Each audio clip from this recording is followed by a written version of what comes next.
Movie start होते ही हमें बहुत सारे सेना दिखाए जाते हैं जो टेरेंस की सेना रहती है। आर्गोस के साथ जंग लड़ते हुए दिखाया जाता है।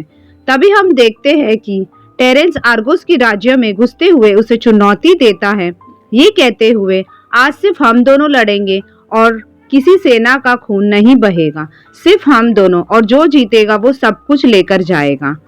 और आर्गोस उसकी चुनौती को स्वीकार करता है। तभी हम देखते हैं वहां लड़ाई शुरू होती है। टेरेंस जीत जाता है और तभी टेरेंस अपनी तलवार से आर्गोस का ताज उठाते हुए उस चिल्लाने लगता है और सभी सेना उसकी तरफ झुकते हैं। अब सीन चेंज होता है और आगे हम देखते हैं वापस अपने महल आने पर रानी अल्कमिनी टेरेंस से नाराज होकर उसे पूछती है, आखिर आपने आर्गोस पर हमला क्यों किया महाराज? वो हमारे दुश्मन नहीं थे। आप एक महायोद्धा हैं। आपको यूं बेकसूरों का खून बहाना शोभा नहीं देता। धन व सत्य का लालच इतना भी सही नहीं। इस पर टेरेंस हंसते हुए जवाब देता है, एक इंसान के लिए और एक राजा के लिए अच्छा बनकर कुछ नहीं होता मेरी रानी। टेरेंस की इन बातों से रानी अल्कमिनी नाराज होकर अपने वफादार चिरून को लेकर आर्गोस जाती है, जहां देवता ल्यूस और उनकी पत्नी हेरा की पूजा होती है। रानी अल्कमिनी देवी हेरा के सामने अपने प्रजा के सुख शांति बनाए रखने की प्रार्थना करती है। वहां स्वयं देवी हेरा रानी अल्कमिनी के सामने प्रकट होकर बताती है, मेरे पति देवता ल्यूस तुम्हारी पूजा से प्रभावित हैं। अगर तुम चाहो तो हम एक बच्चा दे सकते हैं जो तुम्हारे प्रजा में अमन कायम करेगा, लेकिन ये बच्चा टेरेंस का नहीं देवता ल्यूस का होगा, जिसका नाम हरक्यूलिस होगा। अपने प्रजा में अमन के खातिर रानी अल्कमिनी तैयार हो जाती है और देवता ल्यूस के साथ शारीरिक संबंध बनाती है। टेरेंस को भनक पड़ते ही वो रानी के कक्ष में जाता है। उसे पहुंचने पर बहुत देर हो जाती है और कुछ महीने बाद रानी एक बच्चे को जन्म देती है। उसे न चाहते हुए भी टेरेंस को अपनाना पड़ता है, लेकिन राजा टेरेंस रानी अल्कमिनी को बताता है इसका नाम अल्साइड होगा, लेकिन ये अपने बड़े भाई एपेलिक्स को कभी मुकाबला नहीं कर सकता। इस नाजायज बच्चे को मैं कभी राजा नहीं बना सकता। अब सीन चेंज होता है, 20 साल बाद दिखाया जाता है। तभी हम देखते हैं दो जन घोड़े पे महल से जंगल की ओर आए हुए।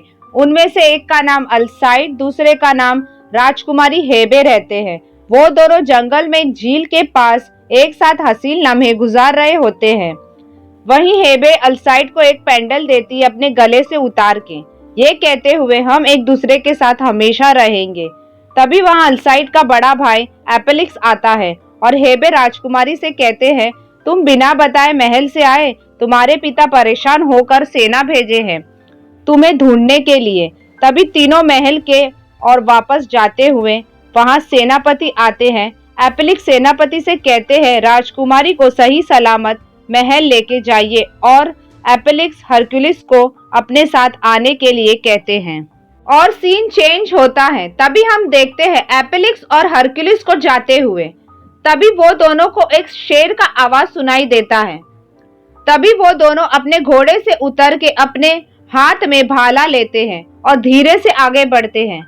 तभी वहां शेर सामने आ जाता है और तभी हरक्यूलिस शेर से लड़ने लगता है। एपेलिक्स देखता है, हरक्यूलिस शेर का गला दबा के मार डालता है। सीन चेंज होता है, वो दोनों महल पहुंचते हैं। एपेलिक्स अपने कंधों पे शेर का खाल लेके आते हैं। राजा टेरेंस एपेलिक्स को पूछते हैं ये क्या है? एपेलिक्स तभी ये कहते हैं ये शेर का खाल है जो मैंने 2 घंटे पहले मारा था। तभी उसकी माँ एपेलिक्स से कहती है हरक्यूलिस कहाँ था? एपेलिक्स जवाब देता है वो तो शेर को देखते ही छुप गया। महल में जश्न होता है जहाँ टेरेंस के इशारे करने पर राजकुमार एपेलिक्स और राजकुमारी हेबे की शादी घोषणा कर देते हैं, लेकिन राजकुमारी नाराज होकर सबके सामने महल छोड़कर भाग जाती है।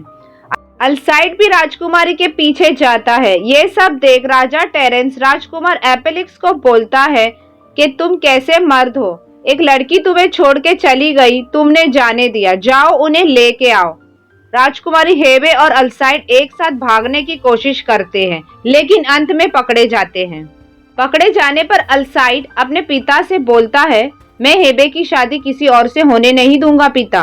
इस पर टेरेंस अल्साइड को आदेश देता है, अब तुम ऐसा कुछ नहीं कर सकते, मैं तुम्हें इजिप्ट भेज रहा हूँ। ये इजिप्ट ऐसी जगह है जहाँ से जिंदा लौट पाना मुमकिन ना हो। पिता की आदेश सुन अल्साइड जंग के लिए तैयार हो जाता है, लेकिन अल्साइड की माँ रानी अल्कमिनी अल्साइड को बताती है, तुम एक आम बच्चा नहीं हो, तुम हरक्युलिस हो, तुम देवता ल्यूस के बच्चे हो, तुम जंग पे मत जाओ, तुम प्यार को भूल अपने प्यारे प्रजा के बारे में सोचो। लेकिन अपनी माँ को इनकार करते हुए अल्साइड जंग के लिए निकल जाते हैं। जाते जाते हेबे अल्साइड को पुकारती है। अल्साइड हेबे राजकुमारी से कहते हैं, हिम्मत नहीं हारना हेबे, मैं बहुत जल्दी आऊंगा, फिर शादी करेंगे। फिर अल्साइड चला जाता है और उसे पता चलता है कि जिस जंग के लिए जा रहा है उसे वहां सेनापति सॉटेरियस के साथ मात्र 80 सेना के साथ भेजा गया है। और इजिप्ट पहुंचने पर उसे पता चलता है कि वहां ऐसा कोई जंग नहीं होने वाला है, बल्कि वहां उसे राजा टेरेंस ने जानबूझकर उसे दुश्मनों की हत्या करने के लिए भेजा है। तभी वहां दुश्मन आते हैं और लड़ाई शुरू होती है। सारी सेना मारे जाते हैं, सिर्फ सॉटेरियस और अल्साइड पकड़े जाते हैं। और दुश्मन सॉटेरियस से पूछता है, तुम सब में से अल्साइड कौन है? इस पर सॉटेरियस एक मरे हुए सेना की तरफ इशारा करते हुए बताता है, ये हमारा राजकुमार अल्साइड है। ये देख दुश्मन बोलता है, हमारा काम पूरा हुआ, तुम दोनों अच्छे सेना दिख रहे हो, मैं तुम्हें बेचकर मुंह मांगी कीमत पैसा वसूलूंगा। और दुश्मन अल्साइड और सॉटेरियस को भेज देता है, जहां अपनी पहचान अल्साइड हरक्युलिस बताता है।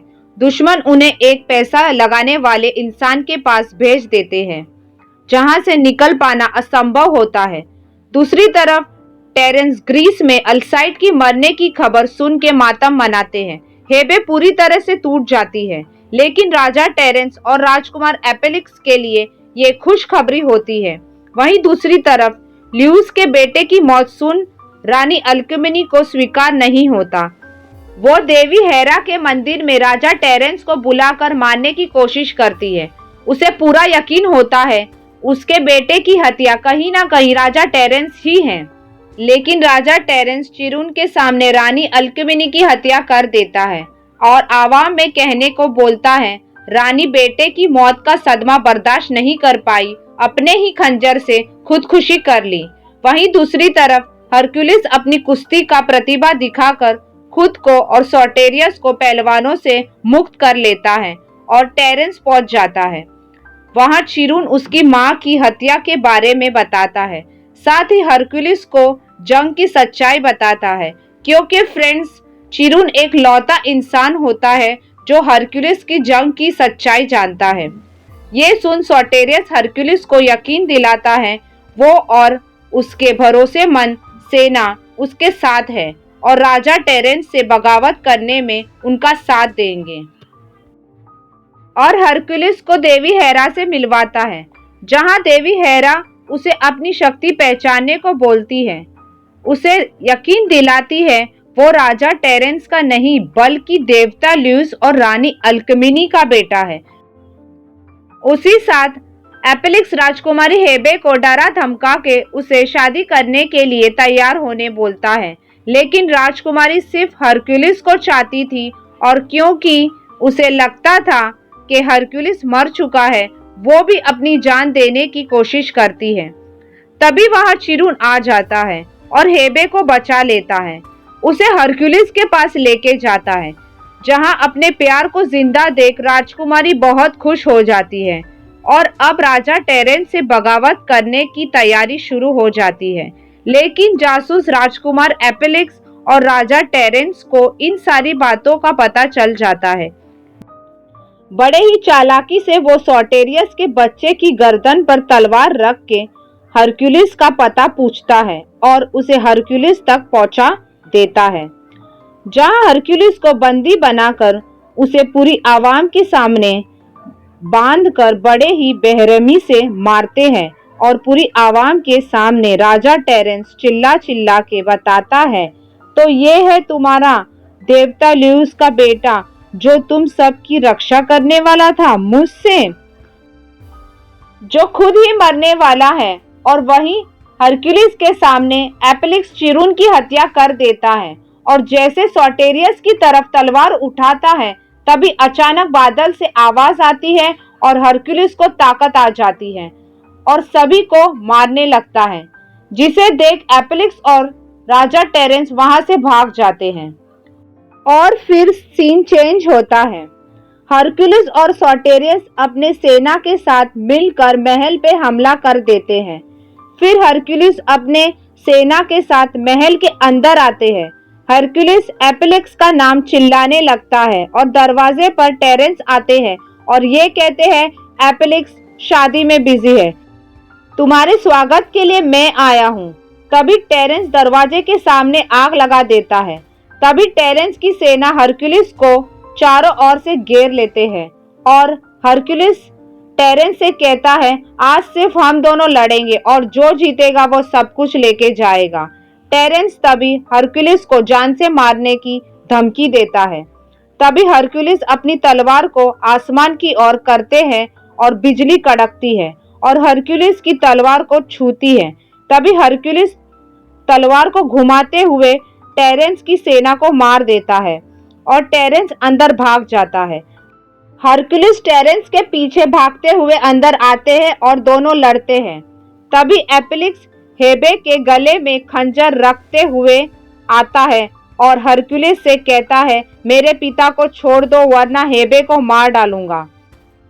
तभी हेबे अपने हाथ से अपने सीने पर खंजर मार देती है और उसी वक्त एपेलिक्स को भी खंजर लग जाता है। तभी हरक्यूलिस चिल्लाते हुए टेरेंस को भी मार देता है और तभी सीन चेंज होता है। हरक्यूलिस और हेबे अपने बच्चे के साथ दिखाई देते हैं और यहाँ फिल्म एंड होती है।